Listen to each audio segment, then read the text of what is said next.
આવતી પરીક્ષામાં કંઈક કરીશું। શું અમે પરીક્ષા આપવા માટે જ પેદા થયા છીએ? અમે 12 વર્ષથી હું જ્યારે પ્રેગ્નેન્ટ હતી 2014માં મારી એક્ઝામ નહોતા લેતા તો હું પ્રેગ્નેન્ટ હતી છતાં પણ હું પરીક્ષા લો એના માટે આવી। ટીસીએ પછી આ લોકોએ બીએડની મંજૂરી આપી, બીએડ પછી 3 વાર ટાટ લીધી અને ટાટ લઈને હવે એવું કહે છે કે કોમ્પ્યુટર શિક્ષકોની અમારા શિક્ષકો કોમ્પ્યુટર ભણાવી શકે છે। તો આ વસ્તુ કેટલા અંશે વ્યાજબી છે હું એમના પાસે જવાબ માંગુ છું। અમારી એ જ માંગ છે કે 1000 કોમ્પ્યુટર શિક્ષકોની ભરતી કરો, કોઈ પણ નથી ને પણ કાયમી શિક્ષક અમે પરમાનન્ટમાં જ આવવાના છીએ, નહીં તો અમે આજે અહીંયા જ રોકાશું અને અમે બેન દીકરીઓ છીએ, અમારી જવાબ ગવર્મેન્ટની જ રહેશે। અત્યારે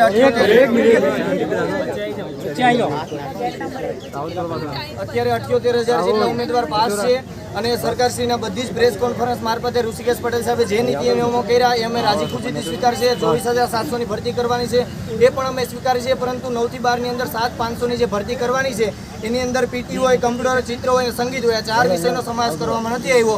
તો સરકારશ્રીને 2 હાથ જોડીને નમ્ર વિનંતી કરીએ છીએ કે આ વિષય ગૌણ નથી। જેવી રીતે વિધાનસભાની અંદર જોવા જાય તો કૃષિ વિભાગ અલગ હોય, શિક્ષણ મંત્રી અલગ હોય, તો એવી રીતે શિક્ષણની અંદર પણ કમ્પ્યુટર, ચિત્ર હોય, સંગીત હોય કે પીટી હોય, બધા જનું મહત્વ છે। તો આજે ઉમેદવારો બધા જ ઉમેદવારો એક એની માંગ સાથે આવ્યા છે કે 7,500ની જે તમે રજૂઆત ભરતી કરવાના છે 9 થી 12માં એમાં આ લોકોનો સમાવેશ કરવામાં આવે, અથવા તો 7,500 સિવાયની જે કોઈ પણ ભરતી હોય એમાં 4 વિષયનો કાયમી શિક્ષક તરીકે સમાવેશ કરવામાં આવે। એ રજૂઆત લઈને ઉમેદવારો આજે ગાંધીનગર ખાતે એકઠા થયા છે।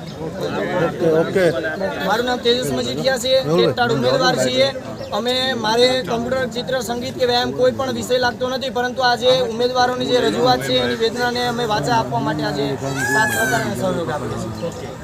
ઉભો રહેજો, ઉભો રહેજો, ઉભો રહે, ઉભો રહે, ઉભો રહે। ચલો ભાઈ, પતી ગયું ને? આવી જાઓ, ચલો આવી જાઓ।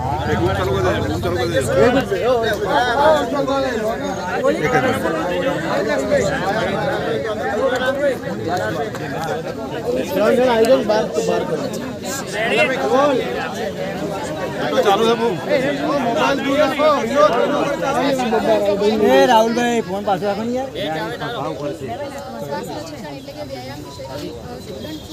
છેલ્લા 17 વર્ષથી અમારા વ્યાયામનો સબ્જેક્ટ પ્રાથમિકમાંથી કાઢી નાખ્યો છે અને જ્યારે હાયર સેકન્ડરી અને સેકન્ડરી પરીક્ષા અમારી લીધી છે છતાં મેકોમ એવી જ રજા કરે છે।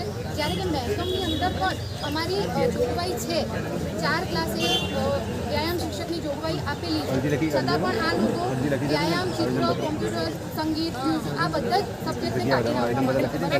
પણ અમારી રજૂઆત એ છે કે તમે છેલ્લા 17 વર્ષથી અમારી પરીક્ષા લો છો, 2011માં પરીક્ષા લીધી, 18માં લીધી, પણ 18ની અંદર તો એ લોકોએ અમારા વિષયની એક પણ જગ્યા ના આપી। એમને કીધું કે હાજર શિક્ષકોને અમે સમાવી લીધા। અમે અહીંયા આવીએ છીએ તો જવા નથી દેતા અંદર, આઈબી વાળા અમારી સાથે એકદમ ખુલ્લી વાત કરે, જાણે કે અમે કંઈ તોપગોળો લઈને આવ્યા હોઈએ અને એમને કંઈક મારી નાખવાના હોઈએ એ રીતે વાત કરે છે। અમારી બેગ ચેક કરી લો, અમારું જે પણ અમને અમારું ચેકિંગ થતું હોય કરી લો, પણ અમને રજૂઆત કરવા તો અંદર જવાનું તમે બહારથી રોકી લેશો તો અમે જઈશું ક્યાં? અમારી રજૂઆત અમે ક્યાં કરશું? અને વ્યાયામ શિક્ષકને એમને ઘણી કઈ રીતે લીધું? તમે મોટા મોટા હોલ્ડિંગ લગાવી દો છો, તમે મોટી જાહેરાતો કરી દો છો, યોગ શિક્ષક, વ્યાયામ શિક્ષક, તમે વ્યાયામની એક વખત માંગણી પૂછો ને તમને આખી જિંદગી સ્વસ્થ રહેવાના એની અંદર તમામ પાઠ આપેલા છે, 15 પાઠ છે, એની અંદર બધું જ લખેલું છે કે આ જીવન સ્વસ્થ તમે કઈ રીતે રહી શકો। જ્યારે કે એ લોકો પોતે એમ કહે છે કે સર્વાંગી વિકાસ વ્યાયામથી થાય છે, એવા સબ્જેક્ટને તમે ગૌણ ગણી લીધો કઈ રીતે? ઓકે, ચલો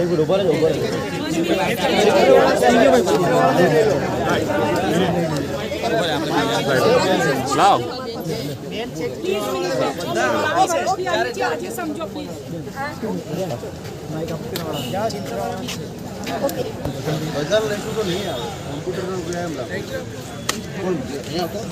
કોમ્પ્યુટર વાયરના ચિત્રકામ સર એ જોડે બોલી દેશે તમારું ચિત્રકામનું બોલશો મેં કેવો ને આ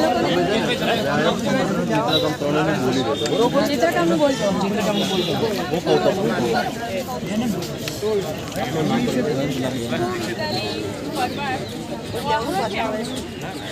મારો સવાલ ગવર્મેન્ટને એટલો જ છે કે કોઈ દિવસ તમે બહાર નીકળ્યા ત્યારે ગણિત વિજ્ઞાનના હોર્ડિંગ્સ જોયા તમે કેમ કોમ્પ્યુટરના જ એડવર્ટાઇઝમેન્ટ કરો છો, પીટીના જ કરો છો, ડ્રોઈંગના જ કરો છો? મુખ્ય વિષય જો તમારે એ હોય તો તમે ગણિત વિજ્ઞાનના હોર્ડિંગ્સ કેમ નથી લગાવતા? લાસ્ટ યર 2023માં આપણે એટલી બધી મોટી ઉપલબ્ધિ હાંસલ કરી કે જેમાં ચંદ્રયાન, તો ચંદ્રયાનમાં શું ગણિત વિજ્ઞાનવાળાએ જ કામ કર્યું? ડિજિટલ નહીં હોતે તો ચંદ્રયાન ઉપર જતે, રોબોટ હોતે ઉપર, આન્સર તમને કોણ આપે છે ત્યાંથી? શું એક્સેલ, વર્ડ, પાવર પોઈન્ટ ભણવાથી કોમ્પ્યુટર પૂરું થઈ જાય છે? અમારે રમકડું રમતા નથી શીખવાડવાનું, એ રમવાની જે ગેમો છે, એપ્લિકેશનો છે, કેવી રીતે ડેવલપ થાય છે, બાળકોના લોજિક કેવી રીતે ડેવલપ થાય છે ને એ શીખવાડવાનું છે અમારે કંઈ વોટ્સએપ, ઇન્સ્ટા, ફેસબુક પર રીલ્સ બનાવતા નથી શીખવાડવાનું બાળકોને. એ જે એના તરફ વળ્યા છે ને એનું લોજિક કેવી રીતે ડેવલપ થાય છે અને એના શું ફાયદા નુકસાન છે એ અમે કરી શકીશું. એમને ઠરાવ નંબર ખબર છે એટલે આવી જાઓ મુકેશભાઈ, ઠરાવ નંબર સાથે બોલો. 1 મિનિટ, ઠરાવ નંબર સાથે બોલો. અને ગૌણ વિશેની સાહેબ વાત કરો કે યુનિવર્સિટીઓ કોર્સ ચલાવે છે માસ્ટર ડિગ્રી સુધીના. આ ગૌણ વિશે કેવી રીતે ગણે? યુનિવર્સિટીઓ માસ્ટર ડિગ્રી સુધીના કોર્સ ચલાવે છે. ચલો આપણું નામ કરો. મારું નામ મુકેશ ચૌધરી છે. હું સ્ટાર્ટ પાસ કમ્પ્યુટર વિષય સાથે આ લડાઈ આજની નથી, 2017ની લડાઈ છે. 2017થી સતત 50 વખત આ સરકારી કચેરીની કમિશનર કચેરી હોય કે વિદ્યા સમીક્ષા કેન્દ્ર હોય, મુખ્યમંત્રી હોય કે શિક્ષણ મંત્રી હોય, 20 થી 25 વખત આવેદનપત્ર કમ્પ્યુટર વિષય માટે આપેલા છે. બરાબર, જ્યારે 2019ની ભરતી નથી થતી ત્યારે આવેદન આપ્યા અને ત્યારે માત્ર ને માત્ર 72 જગ્યા માધ્યમિકની અંદર, જ્યારે 22 કે 24 જગ્યા ઉચ્ચતર માધ્યમિકની અંદર એક ગ્રાન્ટેડ શાળાની અંદર કમ્પ્યુટર શિક્ષકની ભરી સરકારે. બરાબર, એની પછી ફરીથી દ્વિસ્તરીય પરીક્ષા લીધી, પ્રિલિમ્સ પ્લસ મેન્સ.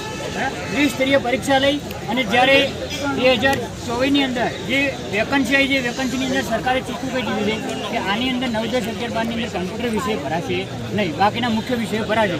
તો સરકારને એટલું કહેવું છે કે તમે 2011થી કમ્પ્યુટર વિષય સાથે બીએડ ઇન્વોલ્વ કર્યું છે, એની માન્યતા આપી છે. બરાબર, ત્યાંથી કરી અને આજ દિન સુધી મતલબ કે 13-14 વર્ષનો જે સમયગાળો છે એ સમયગાળાની અંદર જે વ્યક્તિએ બીએડ કર્યું છે એમનું શું, એમને ક્યાં જવાનું?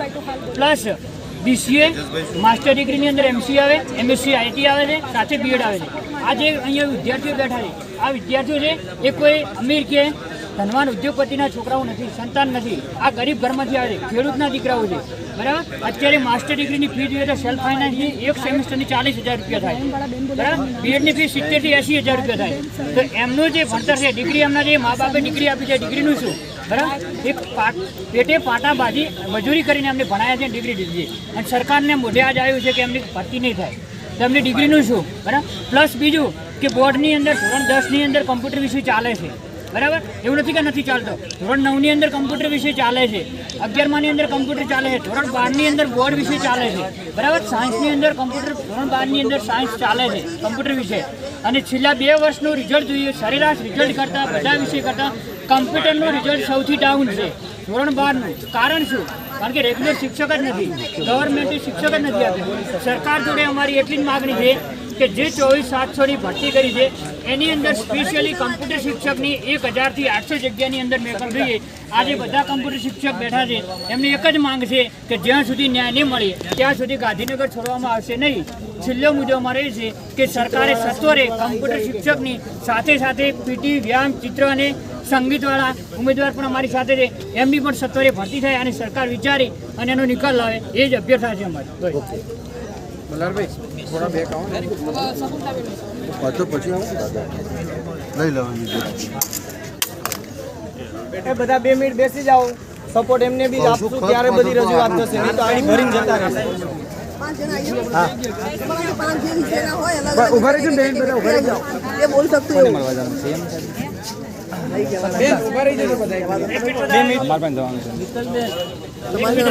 ભરતી માટે આ તો બધા સાથે એમાંથી 5 જ જણ આવે, એ બધા અલગ અલગ મળે છે. 5 જણ CM ને 5 હોય એક જ જણ જશે એટલે દરેક વિષય બધાની બેન જરૂર અલગ અલગ માંગણી એવું નથી ભાઈ, માંગણી તો બધા એક જ આવી જાય, અલગ અલગ છે. એટલે અમુકની કોમ્પ્યુટરની છે, એમાં જગ્યા વધારાની છે, પછી અમુકની એ બધું એમાં જ આવી જશે. તમે આવેદન પત્ર આપો ને એમાં આવી જાય બધું. એ ચિત્રવાળા 2 જણા આવો, ચિત્રવાળા 2 જણા એ ચિત્રવાળા 2 આવી જાઓ, સંગીતવાળા 2, કમ્પ્યુટરવાળા 2 અને પીટી વાળા 2 જણા આવી જાઓ. એક દીકુબા આવી જાજો.